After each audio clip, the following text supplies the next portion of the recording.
Hey moneymakers, ready to ditch the 9-to-5 grind and build real wealth? Let's be real, nobody actually gets seriously rich doing their job, right? We're all just grinding, trying to make that money. Well, today, we're diving deep into Rich Dad, Poor Dad by Robert Kiyosaki, the book that sold over 32 million copies and changed the way we think about money. This isn't just some boring finance book, it's a mindset shift, a wake-up call to take control of your finances and build a life of freedom. We'll break down the core lessons, give you real-life examples, and by the end of this video, you'll have actionable steps to start building your own wealth. If you're ready to stop making excuses and start making money, you're in the right place. Hit that like button, smash subscribe, and let's unlock the secrets to financial freedom. Alright, let's dive into the heart of Rich Dad, Poor Dad. Robert Kiyosaki, the author, grew up with two father figures, his biological dad, Poor Dad, and his best friend's dad, Rich Dad. Poor Dad was highly educated, had a stable job as a teacher, but struggled financially his entire life. Rich Dad, a high school dropout, built multiple businesses and became incredibly wealthy. Poor Dad believed in working hard, getting a good job, and saving money. But Rich Dad, he was all about financial literacy, understanding how money works, and making it work for him. The takeaway here, it's not about whose dad was right or wrong, it's about understanding the different mindsets towards money. One keeps you trapped in the rat race. The other sets you on the path to financial freedom. Here's where things get really interesting. Rich Dad's famous mantra, buy assets, not liabilities. Assets put money in your pocket, even while you sleep. Think rental properties, dividend-paying stocks, or online businesses.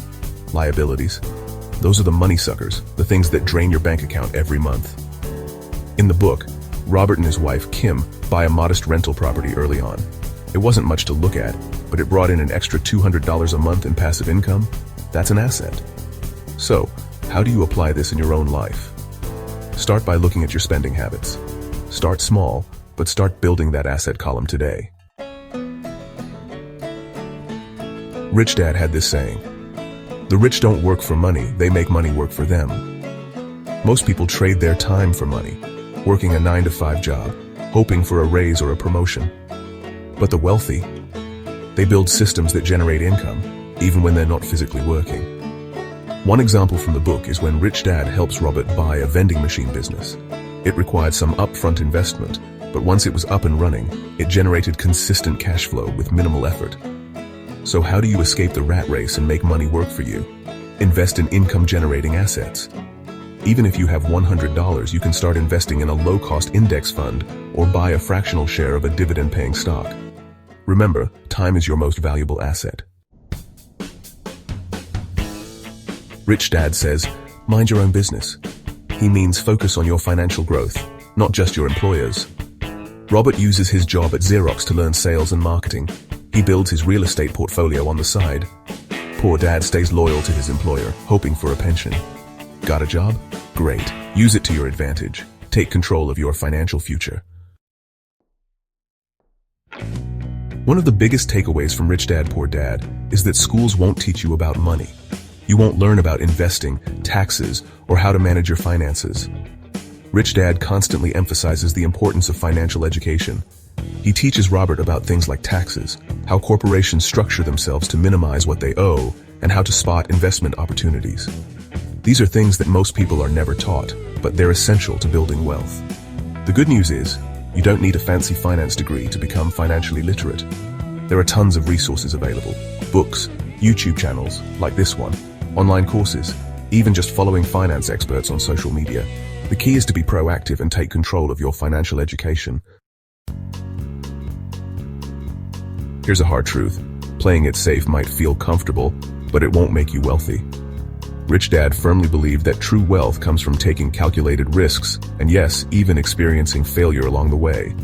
The key is to learn from those mistakes and come back stronger. In the book, Robert and Kim don't always make perfect investment decisions. They lose money on a real estate deal early on, but instead of giving up, they analyze what went wrong, learn from their mistakes, and use that knowledge to make better investments in the future. Poor Dad, on the other hand, avoids any kind of risk. So what's the action step here? Don't be afraid to start small and experiment. Remember, failure is not the opposite of success.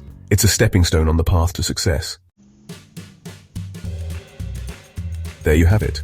the core principles of Rich Dad, Poor Dad to unlock your financial freedom. It's about changing your mindset, building good financial habits, and taking control of your money. What's your next move? Start that side hustle or invest in your first rental property. Pick up a copy of Rich Dad, Poor Dad and dive deeper into these concepts. Let me know in the comments what resonated with you the most. Hit like, subscribe, and the notification bell for more tips on building wealth and achieving financial freedom. Let's ditch the rat race and build a life we love.